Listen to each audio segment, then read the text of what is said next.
Welcome back, everyone. We've got Game 2 here between Power Rangers and Bonker Bears coming up pretty shortly. We'll head over to draft soon, but big shout out to our sponsors for the D2CL playoffs, well, D2CL League in general. We've got G2A and Twitch, so big ups to those guys. The prize pool given up by them. The teams here, PR and BBC. They're currently in the lower bracket. They've got this best of 3 between them to try and head through the lower bracket into that final. So the winner of this best of 3 goes into a best of 5 against the loser between NIP and Empire, and the winner bracket final and lower bracket final are both best of 5s. The winner of each of those actually secures himself a spot at the LAN final. So a very important game here for BBC. Let's head over to the draft and see what we're dealing with, and also welcome in Mr. Robot himself, Blaze. We're all good now, yeah? Beep boop, I hope so. Yeah, sweet. Yeah.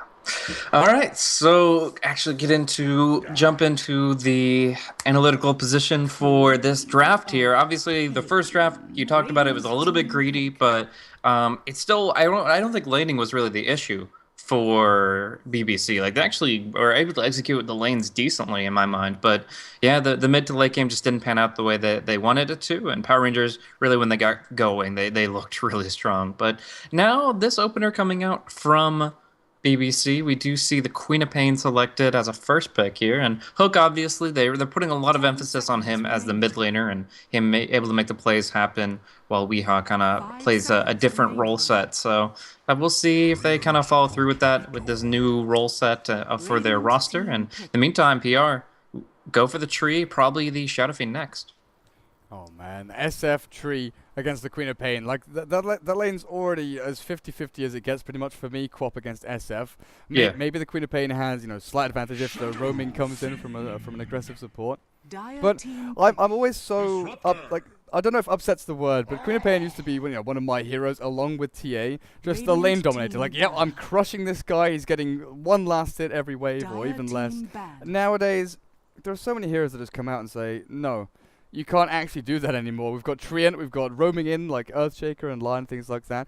And I think the great thing about this is it definitely outlines how playstyles filter through from competitive games down into pub games. Because back in Dota 1, there was nothing like that. Pub games were a completely different beast to the competitive scene. Whereas in Dota 2, it's so easily accessible. You definitely see the impact of these drafts, and little nuances and playstyles actually go down the ladder into pub players' minds. Yeah, so now we have this strat where we pick up the Disruptor along with the Queen of Pain, emphasizing a lot of team fights here. I mean, obviously there's some good damage over time between Static Storm, Thunderstrike. You're going to be able to chew through Living Armor decently quickly, but I'm trying to think of the other reasons you want to go for Disruptor here. Obviously, they're going to be very strong fighting in choke points. They're going to be able to get maybe more ganks off against the SF if they roam in. One stun kind of sets up 2, because essentially when you get a Queen of Pain Shadow Strike along with, like, I don't know, Magic Missile or something, for example, then you're going to be able to set up Kinetic Field, and you're going to lock that person in so that even if they have that extra 100, 200 effective HP from Living Armor, they're still going down. And that's going to be kind of a good way to solidify their gank action. And of course, it's going to be emphasizing mid to late game team fights. So it's going to be harder for Power Rangers to take the fight to them with some jumping heroes. We already see them actually, despite picking up Disruptor, they still ban out the Phoenix as well as the Spear Breaker, which seems like heroes that Disruptor counters pretty well, but still they're afraid of it. They don't want to deal with it. And on the other side, we're seeing actually some very weird bans, Drow and Undying. I think the Drow Ranger ban is sort of one of those things where, okay, that's a hero that they can maybe pull out. Exist has definitely shown that he's very competent on that hero, both mid and safe lane. And it's just one of the, the Drow strat, the whole draft centered around that aura.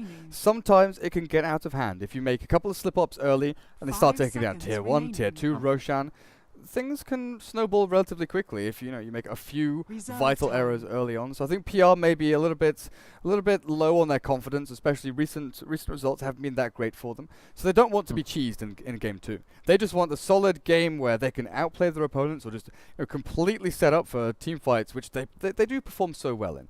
We've seen Power Rangers time and time again go up against much better opponents than themselves and just win team fights based on their individual skill and the way they know how the game works. And I think a good example of this is Power Rangers against Empire. They have lost against Empire, best of 3s and things like that, but they've always given a really good fight. They've always shown that they've got that potential to actually make good decision making. Make good decisions. Yes. Sure. But yeah, I actually have to say though that BBC are just going to go for a cheese of a different color. It seems like they're going to be going for kind of a wombo combo strat, all in on huge team fights. Obviously, Quinnipiac bringing a lot of AoE, Disruptor too. Now the Magnus, the AoE Kingpin, he's going to be grouping them up, and they're just going to try to shut them down that way. It's going to be all about positioning for Power Rangers, making sure that they don't get caught up by a glimpse and isolated, but also so that they don't cluster up too heavily and then just get dropped into a clump. It's just going to be really important that PR kind of keep their distance from their targets here. And I think the Lion is a really smart pick. The Hex is going to be so powerful this game. Stopping Magnus initiation, catching out Queen of Pain, that kind of thing is just invaluable. And they're going to be able to do so much with it. But beyond that, you got your Lion, your Treant, a really great support combo. And then your Shadow Fiend for the mid. But are we looking at an offlane Zeus? That's what I'm wondering as well. I think their cores are still relatively open. Shadow Fiend's safe lane was a thing, but we haven't really seen it at all of late, especially Radiant side, because they've got really quick and easy access into that small jungle area just offset from the lane. I don't see a Shadow Fiend safe lane going that way, so yeah, I feel the offlane Zeus here for Cheshire Cat, but where does that leave D2CL? Because his heroes are still there. There's Juggernaut and there's Slark. Yeah, definitely still there, but you don't want to Slark in this game. This is the worst Slark game I can imagine. So much Static AoE Storm, control. Laguna Blade. 10 seconds. Yeah, I mean, just everything. They could just like hit a button, click the ground, and Slark is dead. It's just so sad for a hero like that. But you can just get something tanky or something that can survive a little bit better and maneuver aggressively. Go for BKB early, since that'll negate a lot of what we see. It's not going to just wipe the slate clean. There's still stuff they can throw at him, but in general, I could see like a Juggernaut or something working really well for him. But I will note a stat that I looked up right before the match began. Akashi, with his limited experience here on Power Rangers recently, is actually 1-6 on Shadow Fiend with the team, or maybe it's 1-5 with 6 games. But either way, he had an abysmal 16% win rate on Power Rangers with Shadow Fiend, and he's getting a pick for himself once again. So still a little uneasy about that selection. Time to break the curse. Time to break it. Power Rangers, they're still a team that can switch things up. Where Cheshire Cat has moved from, lane to lane. He's played support, he's played safe, he's played mid, and now he's up on the off lane. I feel like that's his best position right now, just because he can cause so much chaos and havoc with his pretty wide hero pool. I think Batrider is probably one of his better heroes, but we'll see what they go for now. 5th ban for Power Rangers. What are they trying to limit here? Because we've got Queen of Pain, Magnus, and Lena.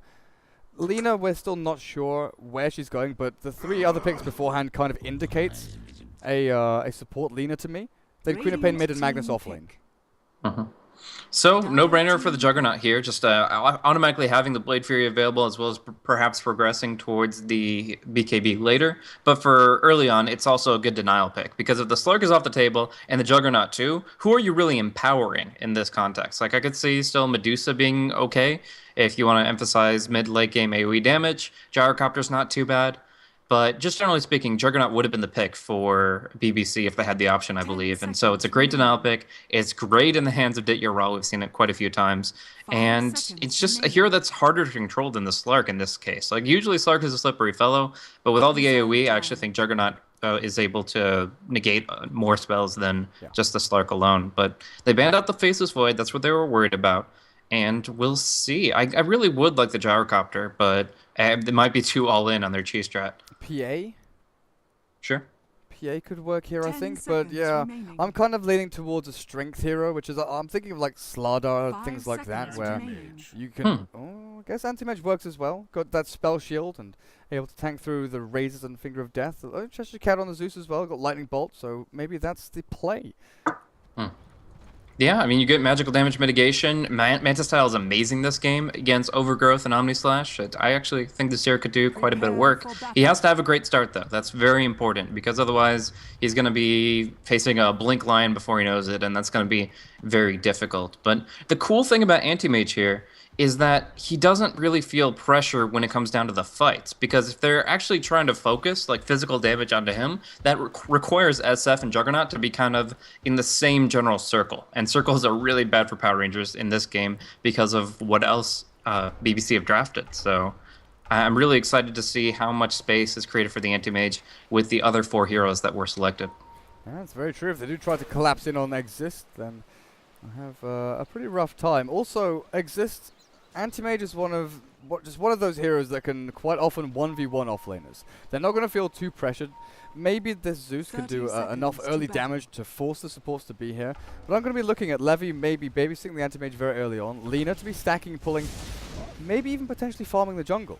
I've seen Miracle do it over in Southeast Asia on 5EVER, where he literally jungled Lina for the first 5 minutes, got up to level 6 at a ridiculously fast time, and then started going around killing everybody.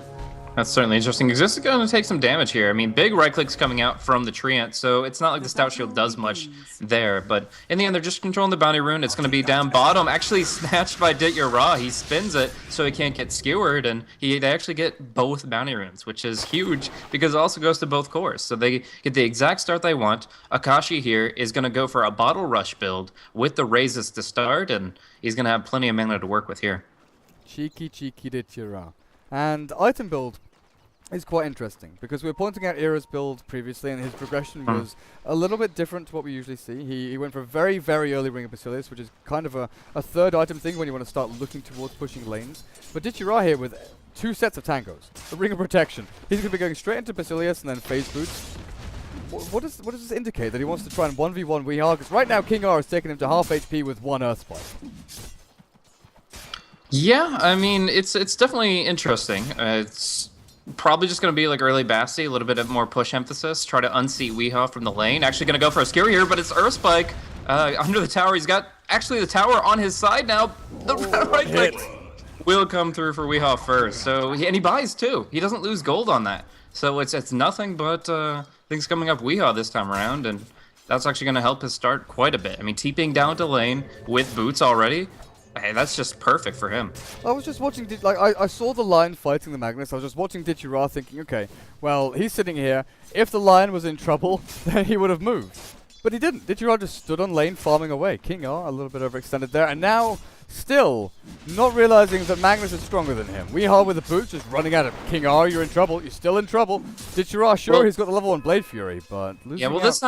This time, Weehawk, if he commits with a skewer, he's automatically dead to the Juggernaut. Like, this is much closer than what we were seeing before. Over on the western side, compared to where the creep wave was, there's a lot of distance there where, essentially, committing to the skewer, he was committing his life there, and he just knew he would have enough time and damage. Whereas, right there, if he commits to the skewer on the Lion, then D2CL just wrecks him. And, in fact, might be forcing one out right here. No, they just get one lucky crit with the early value point there. But yeah, it's a very active lane down bottom. A lot of hits traded, and Weehaw's kind of testing that line where he can see if he can get more farm, more experience. Already off to a good start, though. In the meantime, mid, that's going to be a Shadow Strike into a Light Strike array. Could be huge, but it doesn't connect, as YapzOr is just a little too far away.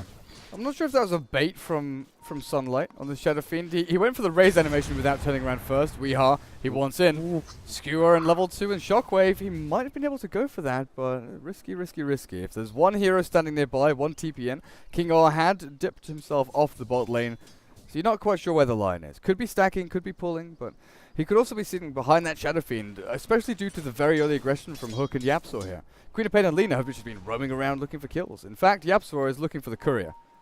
Ooh, Weehawk finds the stack here. He definitely knows about this, but we'll see what he can do about it. Like, I think they want to try to pressure this. Right now, only 1 point in Scream of Pain, though. So, I mean, but unless you have, like, a ward down, it's really difficult to actually deal with it. Now finding King R all by himself isolated, and he's just trying to tango through. So this should be an easy skewer, but the question is how much he wants to commit here. Juggernaut's not too far away. Is it going to be just that same thing we saw earlier? I mean, King R's got the Earth Spike now, as well as the Hex, but we do see Lina coming in at just level 1. Yeah, interesting with the 9-second cooldown on Shockwave. He didn't just, continually use it or use it very early on to get the second one out a little bit faster. Shadow Fiend dies mid to the Queen of Pain. The DD again on Hook. Man, he's been getting lucky with these. The first time we saw it in game 1, Hook had a DD rune, jumped in on the mid laner, which was a Zeus, but still finding the runes he needs. Yeah, finding a good opportunity to commit. And I gotta say that it's just PR aren't emphasizing rune control. Like, you've got a Treant Protector. That hero could definitely move in towards the top rune every single time it's spawning. Zeus could contribute if he wanted to, but obviously Cheshire Cat hasn't had the easiest time up there. He's only just now got his Soul Ring. HP is a problem for him, as well as mana to a degree. So I really just got to say that overall, the tree's been very inactive, very passive, and now actually it's going to be another kill. Shadow Fiend mid stunned up. Hook with the scream. Looks like Sunlight wanted to try and turn around, but he'd already used his middle range raise, and Hook managed to stand pretty much out of range of the long range and the short range one. So back down to bot lane. King R came out of the trees looking for Weehaw, but those boots is going to be a little bit too fast for him. Dire's top tower. Yeah, I gotta say that a lot of this comes down to PR support play. Like they honestly, like the wards here don't help mid very much at all. Like yes, one of them covers the top rune, but the lane ward down bottom, it's for zoning out Magnus. It's not gonna help the SF. So multiple times over, we've just seen Alina walk right in and right behind this tree line here find openings. We even saw the Magnus there a couple times. Like it's just. The vision right now for PR is not sufficient for SF to farm safely. And then, of course, the fact that they haven't even been contesting the bottom rune or top rune, it just means that he's kind of all on his own left high and dry. So it's good that they're getting successful damage elsewhere. I mean, the Juggernaut's doing great at 33 last hits. And as well, the Zeus has actually gotten quite a bit on the top lane. But it comes at the cost of the Shadow Fiend. He just doesn't have the same vision that Queen of Pain has. And then you've got Exist, who you're saying needs an good early start. 32 for 7 right now, but with a full creep wave to tank and take through here. Levy, level 4 and getting his stacks off as well. So they're not really losing out too much at all in this top lane, which for the most part was a dual lane. You've had the Treant and Zeus both up here. But when you compare, Antimage's farm to Juggernaut's farm, Juggernaut has been, oh man, J4 stuck in the field, Exists with a mana burn. There's no mana left to take though, as Levy gets turned around on. Cheshire Cat with the Arc Lightning. It looks like J4 is going to be just tanky enough with a spam out from Zeus. Yeah, that's actually, the lack of mana actually helps him there. The fact that he's able to just use his living armor, didn't have enough for Leech Seed unfortunately, but the fact that he didn't lose so much from the mana burn actually keeps him up. So that's huge. He's going to survive. And it looks like the gank from Yapzor and Hook fails too. They smoked from the mid lane under a ward. No pings came out, so I didn't actually think they saw it. But now they've not been unsuccessful in ganking bottom, and they just take some stacks here in the central jungle. Well, Exist could be heading into Treads next, but Battle Fury Rush with Quelling Blade isn't that bad either. The fact he's already got the Ring of Health, Treads does let you farm a little bit faster if you put under some pressure. You can head into the jungle and you can push these waves out with your increased attack speed, but I think he needs to go the Battle Fury here. There's not really going to be too much from PR just thrown up onto this top lane. It's basically getting experience for them right now. Their main focus is on the opposite side of the map, getting Juggernaut farm in the jungle, while again, the same thing we see time and time again. Juggernaut or Troll, head into the jungle, Lion gets the bot lane. It's either Lion, it's AA, it's Rubik, someone who needs a Blink Dagger or a Midas or a level 6. Just farm priority, XP priority, getting them up. Oh man, Hook. Hook heading through the jungle. There is Digirai here with the Ominous Slash ready as he just walks through, places a Deep Observer ward. I've actually not seen this in a very long time. Akashi had to go Bracer on Shadow Fiend before Tier 2 boots, and it's still not going to help him, I don't think. We're going to see some damage go against Hook. He's got the bottle and the magic wand, though, and I think he wants to get another Scream Sonic Wave onto the SF. This time, though, he's got the living armor. It is just going to be enough to keep him up. So the Bracer, the bottle restoration, and that living armor, and Akashi won't go down this time. Yeah, Bracer on Shadow Fiend. We've seen it on Sniper, but Sniper is a completely different beast to this SF. Doesn't really have flash farming capabilities. Doesn't really fare too well in an aggressive environment where there's Queen of Pain blinking on you and all sorts of nonsense being thrown your way. But that is just like, that's not going to be built into drums. That is just a casual Bracer. That's an I need freaking HP Bracer.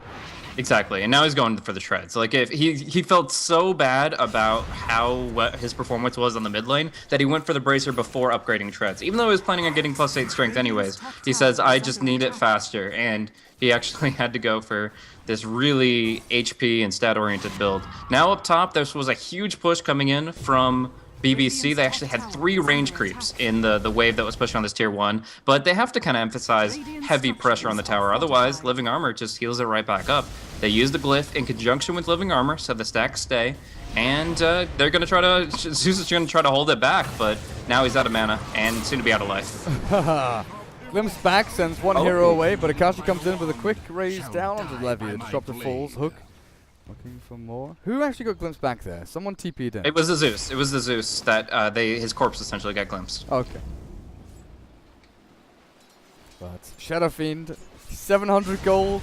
I'm not even sure what you think about buying here. If it was, it's still 9 minutes in, you could still think about the Yule Scepter. Mech wouldn't be too bad either.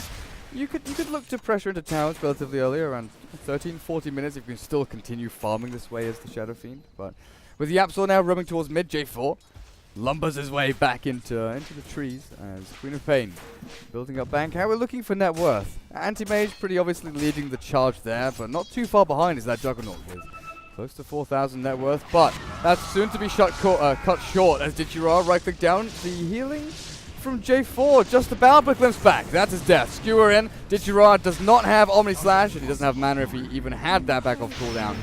Oh! Somehow. And the zap. Lena suddenly, okay, finger of death the other way. Lena suddenly hits level 6, pops the ultimate immediately, but King Arn's been holding it in reserve for a while, and now the lightning strikes. And it's actually going to catch out Levi here. This is not a good spot for him to be in. He'll get Hex. Jishargat needs one more volley of spells, but Weehaw will keep him suppressed with that RP available. So King Ar's on a chase of his own. Looks like he won't find it. Oh, so close, but so far. Yeah, I'm still coming in to try and find Light Striker, right? But that Treant went invis. The stupid fade time. Poor old Treant got zapped by the Laguna Blade. Yeah, I thought he was just going to try to break down the trees with the LSA, but no, he goes in just straight for the jugular with the ultimate, and yeah, that connects, so.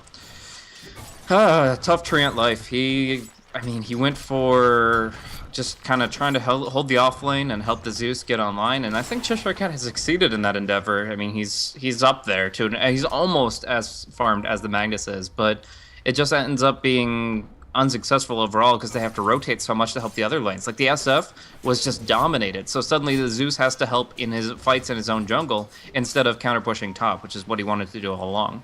And when you take a look at Exist, he is, what, 500, 650 gold away from his Battle Fury. Also the fact that you can now buy Broadsword. Oh, Cheshire Cat dived under near the tier 2 as King R wants a Hex, and he will get it onto Hook. Where's the follow through though? Earth Spike into what? Double raise? Might just be enough. Will be actually as Exist goes in onto King R. He's got his Mana Void, but with Sunlight there, the Shadow Fiend deters him from playing any. Oh, Skewer back on You're down bottom, but he just Omni Slashes and turns it hard on the Magnus. That was actually just a pretty easy pickup for him and didn't even fall through on the Disruptor. So, yeah, ambitious play from the Magnus, I suppose, but it only just kind of shows that PR still have a lot of fight in them. I mean, that double raise did a lot of damage, and the line just set it up perfectly. I really underestimated their potential damage output against Queen of Pain, but obviously it's her mobility that's really powerful in that hero, not necessarily the tankiness. Yeah, she was even on Strength Treads. Strength Treads with a Null Talisman. She's doing around 1,000, I think it was 929 HP, so around 1,000. Sonic Wave and Scream. Hook making sure that the Queen of Pain isn't spotted there. Sonic Wave from Fog and then Blink in to finish. But Anti-Mage nearly has Battle Fury. We're looking at 13 minutes or so. Needs another 350 gold. But yeah, like I was saying, you can just go buy it from the side shop now. You can get Broadsword from there, then head into the jungle. There's no waiting time. There's no having the courier deliver all this nonsense. Just go into shop, buy your Battle Fury, and then go and farm. Except for that damn Void Stone. Yeah. Still messes everything up. You've got to blink yourself over into that stupid secret shop. Damn you, Void Stone. It's easier for the Radiant, though. I mean, it's easy for the Dire to get into the Radiant secret shop. Definitely. Following you there. But he's got it now, so yeah, Broadsword will come out after this creep set. And are they actually stacking for him? Yeah, they just stacked up this kind of central camp here. And even if it was Mucklum spawns, it wouldn't matter too much. So yeah, he's got some good room to farm, and he'll build up pretty quickly, at least into the treads. He already has the Quelling Blade. And that Manta is going to be all too important, as I was kind of talking about in the draft. But we'll see Zeus caught out once again. Glimpse back for him, and the Laguna just to ensure. and the Mana Void. And the Mana Void. He needs a lot of casual ultimates. That's interesting, actually. Exist buys the Broadsword from base. Okay. I mean, a lot of people don't know it. It's recent change, right? Yeah. I forget which patch, but it's not been there a long time. It's habit. Old habits die hard. Yeah, very true. Very true. There's all sorts of little things that they get changed like that. Sometimes you forget. I mean, you can almost buy Blade Mail from the side shop. You can buy a full. I remember the times when you couldn't buy Poor Man's Shield. Oh man, Glimpse. Well, yeah. Keep the Zeus back away from this Anti-Mage who's getting a little bit ballsy. What a PR. Right, yeah, right now, AM, although there's the one value point in Spell Shield, he still doesn't have that much effective HP. So he needs to pick up the Belt of Strength and to kind of build himself up to be survivable, considered survivable in this situation. Again, mobility is his strength. Mitigation is not too shabby either, but he's going to have to build up his HP pretty well in order to feel confident farming just about anywhere that he needs to. Looks like they're aiming down towards the spot lane. Levy TP's there with Weehaw. They do have Skewer, Static Storm, and RP, but Treant wanders himself back into the trees behind the tier 1. Something just got dropped. Observer Ward got dropped. Oh, mid lane, they've got him. Akashi, the living armor will keep him alive for now. The stick charges as well. No. Value Hook magic wand. Hook turned around, like, oh, he's dead. We got him. And then Akashi just like, no, you do not have me. Well, along with the Blink Dagger he's picked up as well. Yeah. Was that a level 1 Sonic Wave? He just hit 11, I believe. I do not know. I assume so. Oh. That's a kill. That's a kill. Hex, stun, Thunder God's Wrath. They do have enough damage. They didn't even have to pop Omni Slash there to finish off Exist. No, that was a level 1 Sonic Wave, by the way, so I think he would have gone down if he had just been 11 a moment before. He actually killed a Creep Wave with it, and that's how he got level 11. Back down towards bot. Static Storm has already been used as Weehaw has RP available. Skewers J4 back through the trees. But he stays in his nature's guise. King Art is, oh my, again, Lion has been given so much room with this Juggernaut transitioning into the jungle. He's 400 away from Blink Dagger. When this comes up, you know, you mentioned it in the draft, Anti-Mage is not going to have a great farming time. He's going to be hunted down non-stop. There's just going to be incessant aggression into this dire jungle, I feel. So Exist is going to have to start looking towards, you know, maybe buying a Vlad, split pushing along the side lanes, getting into the Roche pit, farming enemy jungle. And yeah, he picks up Ring of Protection, so I can definitely see that happening. So, in what world does the support Lina pick up the Yules before the offlane Magnus get the Blink? I don't know. Oh. Fortified. Yep, trying to engage. Comes back around. Yeah. Oh. Finger of Death, greater than Laguna Blade. Apparently there. The Absol didn't get the chance to throw it out as a DD Shadow Fiend finishes off the tier 1 in mid. What does he have now? Another 2,400 gold. Power Rangers, you know, they've not had a great start, but they're definitely making up for it. You're raw dueling that with Exist up top. The Omnislash comes through, but of course the Blink is there. So unless he gets really lucky with both crits and bounces, that's not going to be a kill. And that's just going to be Exist forced back. And honestly, like even the Juggernaut's not comfortable up there. He'll TP all the way back bottom. So they're going to look to just try to finish up this tier 1. And if they can accomplish that, they're going to feel like they're in a pretty good spot this game in terms of map control. But TPing down bottom, she didn't pick up her Yules from the courier, but it is the App Store on the Lina with the ultimate available. Yeah, see, we're talking about the Yules and the Lina. There's Blink on the Lion before the offlane hero gets any major items. You know, he's got 1,000 gold, Soul Ring, Tranquil's Bottle, but there's nothing big to speak of. But this is the kind of thing we're seeing. Offlane heroes nowadays are often quite XP reliant, or if you go and farm the jungle, there's ways for them to come back. With Zeus, it's kills. You know? You get the vision, you get the Thunder God's Wrath out, you try and get as much experience and gold as you can from stealing kills here and there with your magic nukes. But so much priority gets put onto 4-role supports, whether it be a Rubik, a Lion, an AA, an Enigma when he's picked up. But we don't see too much of Enigma nowadays. It's kind of sad. Yeah, some teams can still afford to run him, but in general, it's a very greedy pick that oftentimes the higher tier teams know how to counter it pretty well. The timing, the fact that he's so jungle dependent, that kind of thing. Exist is actually going to go here for the Vlads, and it just shows that he doesn't want to fight PR for a very long time. He's going to push, he's going to stay at full HP because of the lifesteal, and he's going to avoid getting overgrowth at all costs. Like, because obviously you'd want the Manta style against the overgrowth, but in this case, he's just like, that farming time for me, and I'll see you guys in about 10 minutes. Yeah, they are dire side, so you could potentially, once he has it, blink into the Roche pit and take it unawares. Power Rangers, though, with Thunder God's Wrath, it's always going to be a very large risk. In fact, it's look at these wards. Himself in there. And look at the wards that just came out for the side of PR. Like, they already had some pretty good ones. A defensive one on the bottom rune, a good lane one that helped them out like 3 or 4 times with ganks coming bottom. But now they've got 3 fresh ones in very offensive positions, and it's going to make the anti-mage's farming routes really difficult to manage. Like, there's going to be raiders on that terrain every single time, and actually, yeah, beating them through the punch. They're not even going to get the chance. There's no tier 1 towers remaining. There's still side lane tier 1 standing here, but It's all down to this tree and living room. They chip away a little bit at it. The anti-mage tri-lane actually tried to push into it with the catapult wave, and like I think you said 3 range creeps, something like that, took it down to close to half. But with a Treant up against it, there's no way. YapzOr going forth with the Yule Scepter. They'll get the Shadow Strike, and there's the Yules actually cancelling it out. But Lightstrike Array with the Dragon Slave will almost finish him before King R comes in and takes him down. Now Akashi, Yule's up, Requiem, see ya! Boom! Insta kill. Kapow. That's just juicy. That is really just, that's putting Akashi back on the map here. Honestly, he had a terrible, terrible start. He had to go for a Bracer. That's how bad it was. But now, we're not talking about bracers. We're talking about the next big item, a BKB. He's going to be having that in a couple thousand, and that's not going to take too long at all. He's going to be able to just flash farm with his raises. The Yule Scepter gives him tons of mana.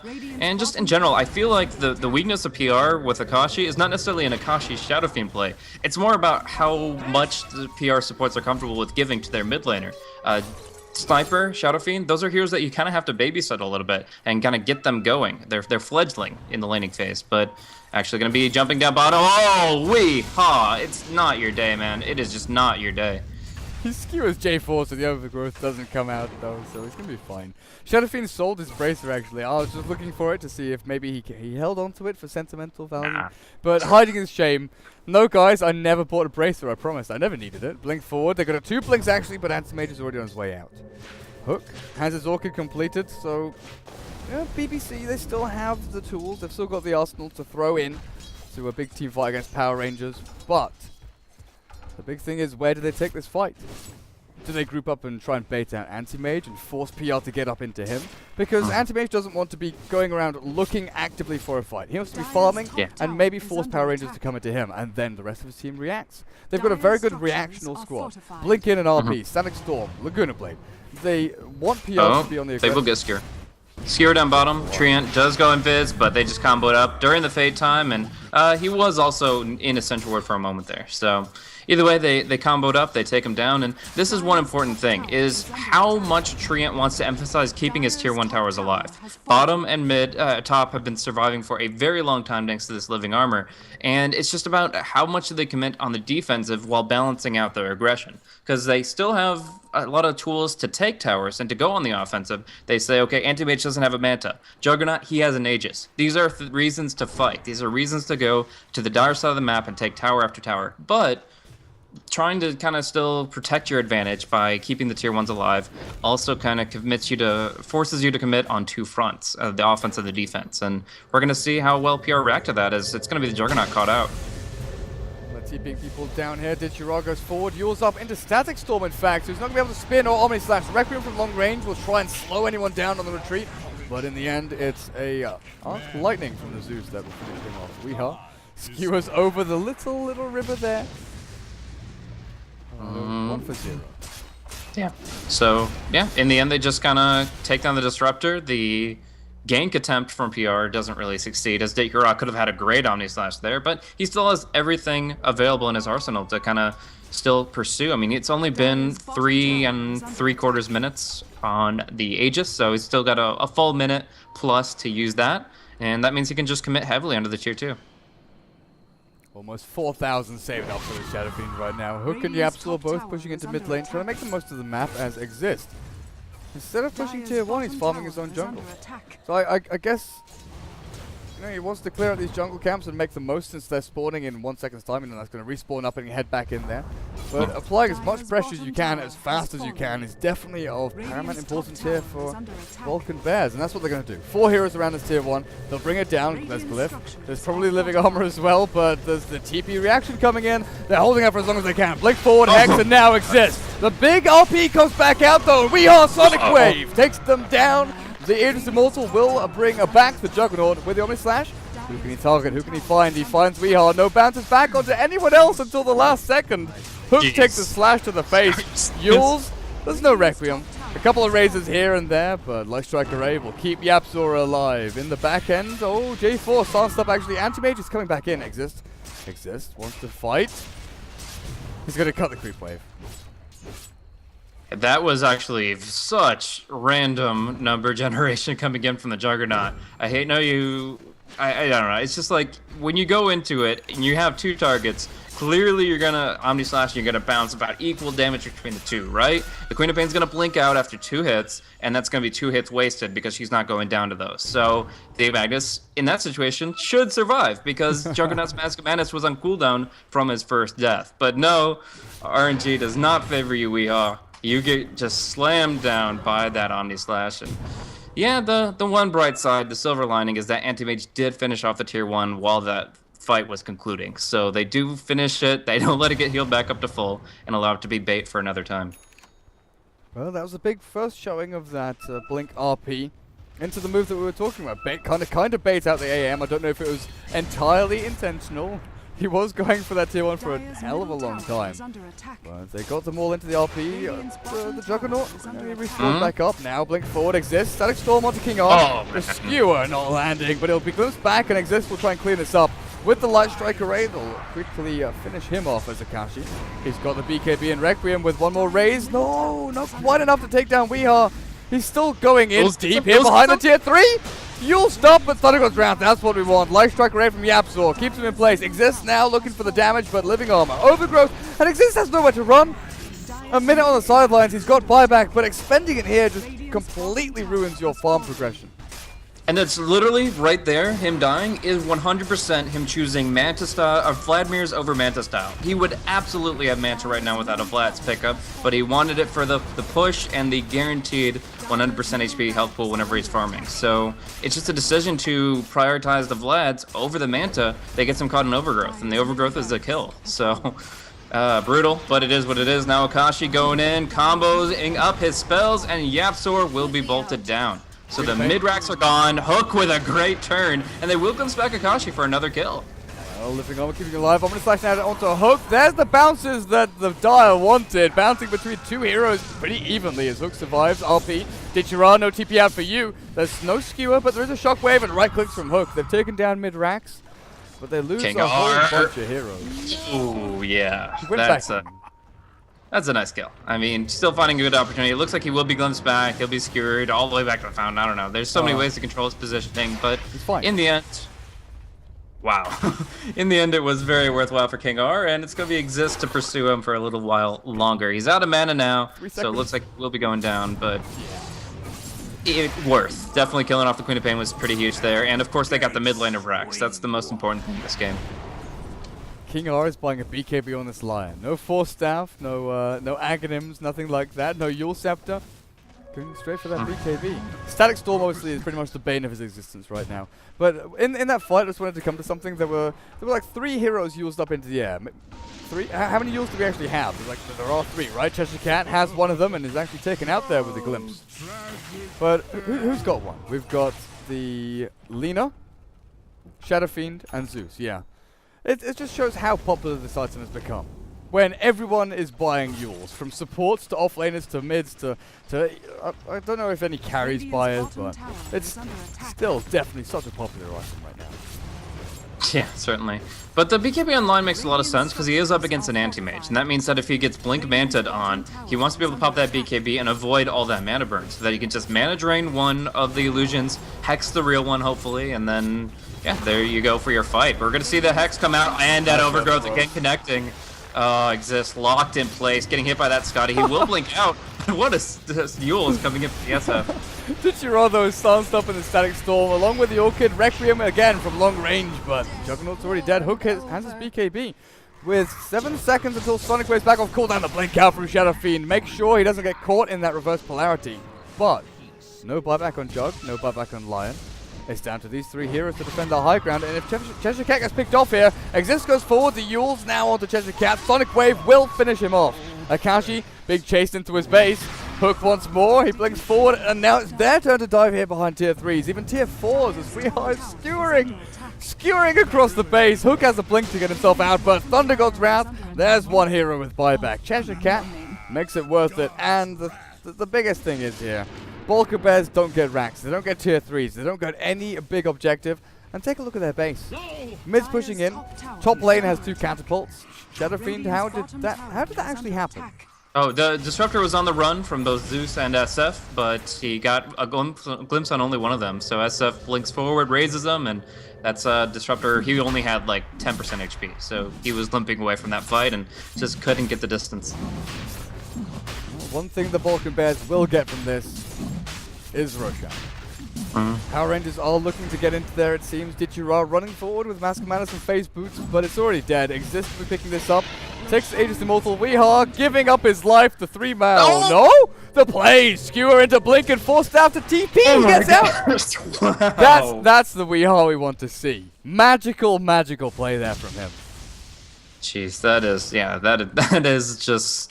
I don't know, like he goes for these redemption plays. Essentially, he has like some of the most abysmal games we've seen from cough cough Phoenix game 1, as well as like some RP misses and just a couple of complete whiffs. But when he hits his spells, he just does it perfectly, and that was really well orchestrated. That obviously just guarantees Exist escape. He gets out himself, and now they go for a smoke blade. They're on the offensive for one of the first times this game.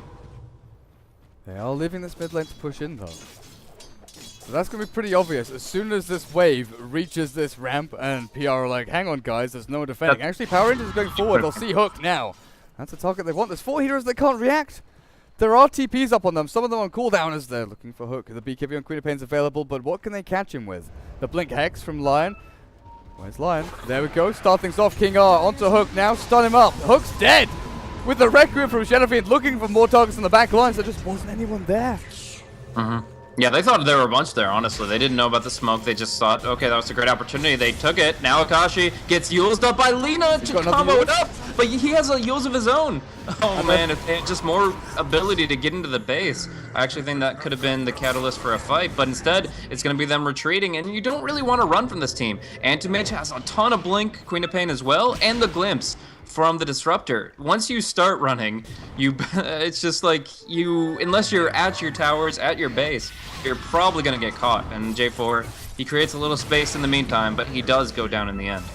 Queen of Pain did buy back for that, though, so even though they lose 3 heroes and only get 1 kill, I still feel like that's a really strong statement of intent here from Power Rangers. Sure, it might not be good for them. They've given away a fair amount of golden experience across. But Anti-Mage is not yet at the stage where he can go in like 1 versus 5. He still needs Queen of Pain, Magnus, Disruptor all to land their spells pretty spot on to defeat PR in a team fight. PR have to start worrying about buybacks though. Shadowfiend is one with it, but what about the rest of the team? Yeah, there are 3 heroes with buyback in this game right now. Shadowfiend, Anti-Mage, and Magnus. Granted, Juggernaut is like 10 gold away from it, but they have to be very, very careful about spending this gold and keeping buybacks.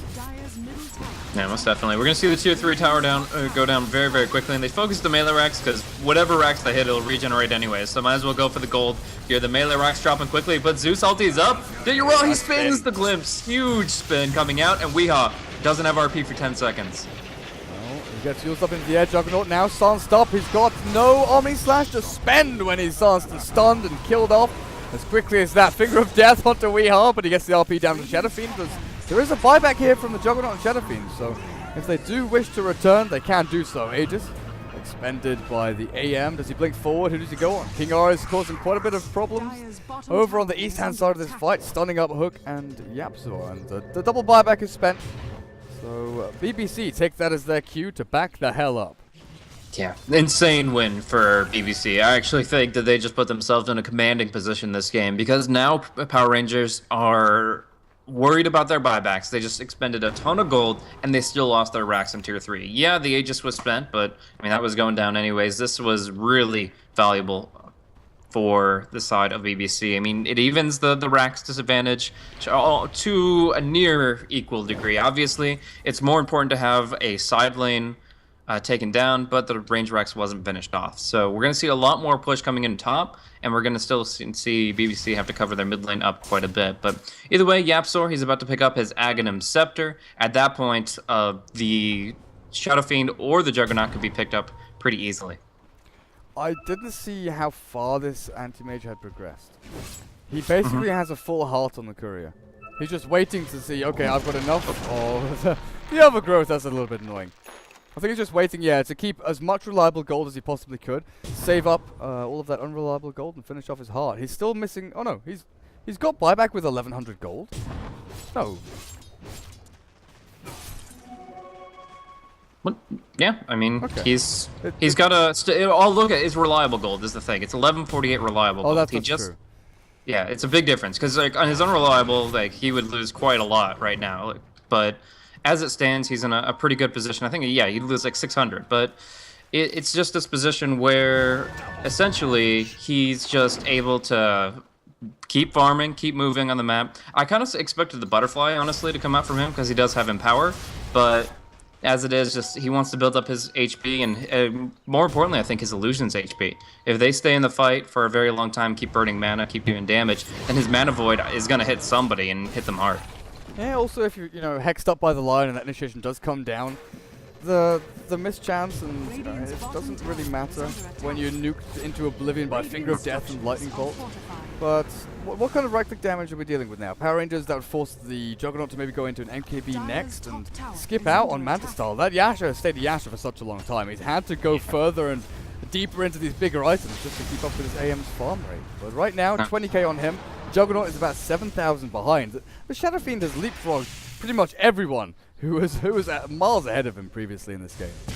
Yeah, he pulled ahead very, very early on, but I have to talk a little bit more about like the emphasis of damage versus HP for the anti-mage here, and I feel like he's actually tanky enough. With the max spell shield, things like the Finger of Death, the Lightning Bolt, doesn't really matter all that much, and if they focus Hex on him, then honestly the Magnus is free to just go in for the RP when they're all clumped up. We've seen it multiple times over, where essentially they can use the anti-mage as bait there. It does bring some risks, because obviously they don't have any heals on their lineup. They have absolutely no way to restore his HP on their team, but if he can still survive, still get a good Manta timing off, I don't know. I like the damage, but it'll be nice because he's farming so fast, he'll get both. He'll have Butterfly and Heart very shortly. Goes to BOTs from there, and yeah, that's pretty much his position to end the game. I mean, as soon as Weehaw hits the BKB, which he is very, very close to, he has Blink Force and Ogre Club right now, but as soon as Weehaw has BKB, he doesn't have to be worried about being hexed when he starts the fight. He doesn't get put up in the Yules. He doesn't get his Blink Dagger canceled by the Zeus. Like, all this is very important for the Magnus to guarantee his initiation. Yeah, this does also mean that Exist can go in, tank a bunch of spells, be that sort of damage sink, and then jump himself back out. And they don't really have to commit too hard with multiple heroes. So Exist, 3,000 gold back in the bank. He's managed to build up quite a amount for himself. As Ditchura is heading through to the Ancient Pit. With King R, they're looking for a kill up on Hook, because we're going to blink Hex. Hook now, locked in place. Let's to follow Ditchura. Omni Slash, you've got to throw it to the Finger of Death. Needed there. Ditchura was bouncing back into the creep wave. He's actually up on top. Shadow Fiend taken down by the Lina.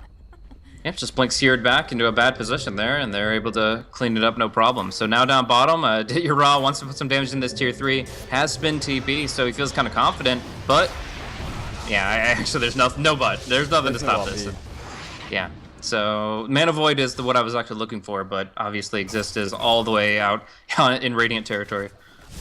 Bombing through the jungle, but Treant does have that Aghanim Scepter, so Eyes of the Forest will spot out every movement he makes. They've got no real aggressive eyes, though. Everything's really focused around their jungle, entrances into their base, and that's, I guess, an indicator of how worried they've been. There's no gem here for the Dire. They've not... Oh yeah, that's a lie. Lina's actually... Yeah, Lina's killed 2 trees in the Dire jungle, so that's kind of more the reason. Okay.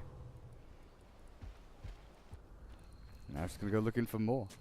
You're going to find one across here. Observable gets placed down. Interesting placement there, but that's a spot that's not really likely to get dewarded, especially if PR pick up a couple of sentries just to walk around into their jungle, see what's happening out there. Ditchura, 3,000 gold. Yeah, you're still lagging behind this anti-mage, man. What do you even do with the 3k? Do you think about Butterfly of your own? No, I think Monkey King Bar. You know he's going to go Butterfly with a Magnus. The agility item is just that much more powerful because it's amped up 50%, so it's actually like 45 damage instead of 30. He's going to go Butterfly, and with that mindset, the Juggernaut has to beat him with a punch with the MKB. Well, Power Rangers are walking themselves up the top lane. There's going to be a smoke here from a couple of players from BBC, not them all. Levy gets scouted. Oh, is that a next level play? How do you mean? Because when you Thundergod's Wrath and people are smoked up, it gives vision. It doesn't show the heroes. Yeah. But with Levy there, and it does damage to him, they see him, but they see the vision around him as well, right? So that maybe they think that the vision they're getting is just from the Disruptor and not from the other 4 heroes around him. The thing is, you get vision on those people, so you see dots light up or you see dots not light up. So they see a brown dot or a brown X on the map rather, and they don't see 4 nothings across the map. So they have to assume that either the smoke is in a position where they already have sight or they're next to the Disruptor. But they could be anywhere. Like, the other 4 heroes could be smoked anywhere. It could just be Disruptor alone. Yeah. Anywhere where Radiant have vision or next to the Disruptor. That's the thing. Is like, essentially they get vision of the Disruptor, and they have, like, some eyes on the Force and some wards out. Smoke is somewhere within that area. That's the bottom. That's true. D2CL now, pushing through this mid lane. He's spent his gold on a BKB along with the Lion. Yeah. That's kind of all in. Yeah, I mean, the line will benefit from a lot for the fights, though. I think that's, pretty critical just not to be hit too hard by the anti-mage illusions. Obviously, some spell casts from the Disruptor. Not going to do too much against the Lina or Queen of Pain, but Weehaw, that is a terrible time to get caught out. Yeah, he has buyback, but he wants to finish his BKB. He doesn't get a BKB. He gets buyback. They want to fight Roche, and they know it's up because of the courier, but no BKB this game, essentially. I feel like this game is going to be decided within the next 5 minutes, and I don't think he's going to farm the BKB within that 5. Yeah, next fight is going to be the big one here. Thundergod's Wrath, Chester Cat, cancelling it out. He's got it available. You want to scout out the enemy, you want to see exist in the Roche pit right now. There's a dire observer ward watching every move that Power Rangers make. Chester Cat just keeps clapping his hands. Clap, clap, clap. Make sure that they know you've got it.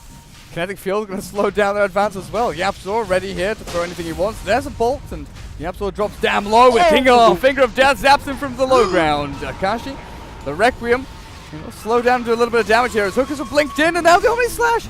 You're going aggressive when your AM is blinked out. Now Exist can be isolated so easily here. They're not going to get the Overgrowth off, though, and he actually gets a Mana Void out. Oh, the RP! Now Shadow Fiend, see ya, buddy. PR down. They've got 2 heroes to buy back, but the Lion and Treant do not. They're giving up Roshan and Free Aegis Immortal here. Sure, their creeps are destroying tier 4s at mid, but you'll have the Disruptor come back and pull the creep aggro away from that, no problem whatsoever. What a fight. Man, PR, outplayed them for the first half of it so well. Getting the kill quickly on the Lina, taking him out so he can't get his pure damage nuke out. Just doing what they needed to do, exhausting a lot of mana and positioning on the Lion to do it. But I felt like they really did a great job. And then, even then, after that, they were able to pull a couple members of BBC off to the eastern front so that they couldn't do anything. They were focused elsewhere. They couldn't pin down their target, and they were distracted for a long, long time. But in the end, Anti-Mage still survives through it. They come back and they get this huge Mana Void off right before the tree could ulti. If the Treant's ulti was 10 seconds shorter on cooldown, that would have been a nearly 5-0 for PR. But because they didn't have that overgrowth, Exist just got to clean that fight up so hard. I just wonder if the Shadow Fiend hadn't gone onto this high ground to Requiem, if he'd done it at the entrance of the pit or somewhere else, would that have changed too much? Because he kind of got stuck up there. Anti-Mage blinked out. Hook was a target in the pit, but then he's like, okay, I've got to blink down. I've got to try and get back into this fight was his main thought process instead of, I've got to go and kill this guy. It's, okay, I've got to try and reposition. I've got to try and do this, do that. But it kind of messed things up a little bit. PR's positioning was, decent, but Bulk and Bears just sort of scattered to the wind and all of a sudden reappeared back into the team fight with the exact heroes they needed. I think Akashi still got most of the damage he would have out in that fight with that position. He's still, the Requiem hit pretty hard, debuffed the Anti-Mage, got him to blink out, and like I said, wasted his time.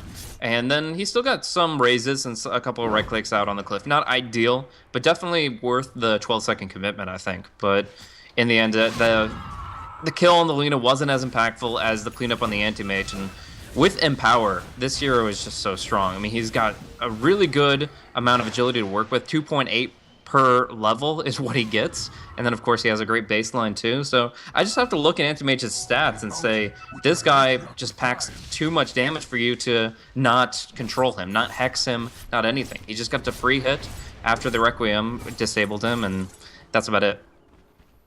Right now, buyback-wise, Anti-Mage, Jug, and Lina are the 3 heroes with buyback available on the map. There's a Treant close with 77 gold away, but he's not really the most impactful hero that He kind of goes in overgrowth and that's his job done. Maybe a living armor here and there. But Eyes in the Forest starting to get scattered around inside his own base.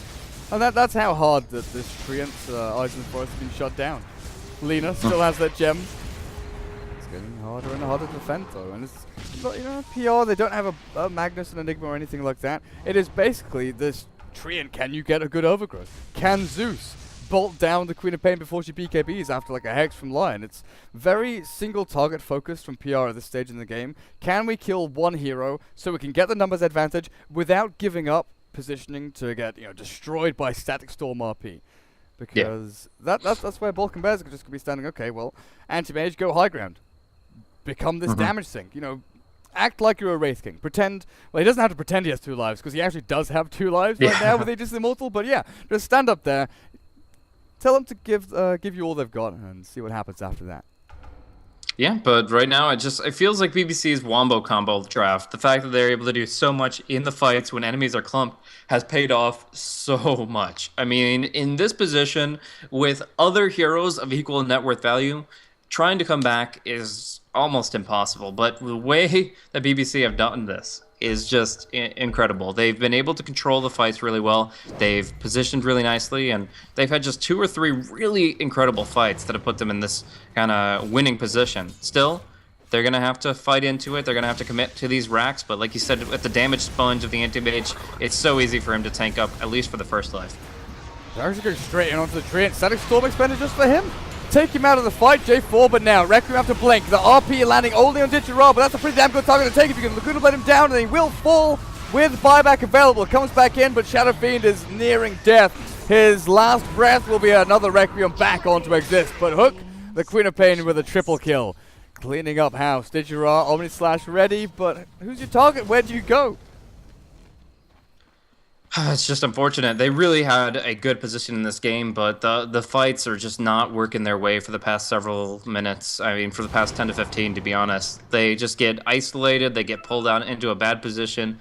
It's just really the draft of BBC that's working against them. And there's just so many threats on the field now. There's so much damage coming in. The AoE pure damage from the Queen of Pain that goes through BKB, the single target that comes from Lina, the control that comes from Magnus. Like, all these heroes do something. And these BKBs that were picked up by the Jug and the SF, they just don't do anything anymore. I mean, I still like the one on the Lion because anti-mage, but oh my. Pistol Blade on the D2CL. The overgrowth keeps him alive a little bit longer, but Hook on the Queen of Pain will finish that off. No buyback on the Jug now. As the Treant and Lion both get ripped apart. GG is called. And game 2, guys. Balkan Bears bringing it back. We're going to a game 3 here in the playoffs. Yeah, that early Rax was huge for the side of Power Rangers, but obviously not enough to cinch them the win. And I guess they just have to go back to what is going to give us the most trouble, and I think it's abilities that go through BKB. Whether it's the Lina Ags, the Queen of Pain, Magnus, like these heroes are something that they're not comfortable dealing with. D2CL, he loves to play carries where he just shrugs off everything. He plays Slark, he plays BKB cores. He just wants to emphasize staying on the target and ignoring the enemy as far as damage and control. And while that works in a lot of situations, the 6.83 meta, all this pure damage, all these piercing spells, you have to respect that. And I think they have to approach the draft differently in Game 3. Yeah, he really reminds me of sort of players like Silence with his style, D2CL. It is basically like you said, he just wants to get in there and fight. There is none of this, go in, pick someone off, then go back to farming. He wants to farm for 15 minutes, and then he wants the entirety of the remainder of the game to just be one long, drawn-out fight where he doesn't really care about too much what the enemy's throwing at him. But we'll be back in a couple of minutes, guys, with game number 3. See who progresses and see who gets knocked down here between Balkan Bears and Power Rangers. We will be back in a minute.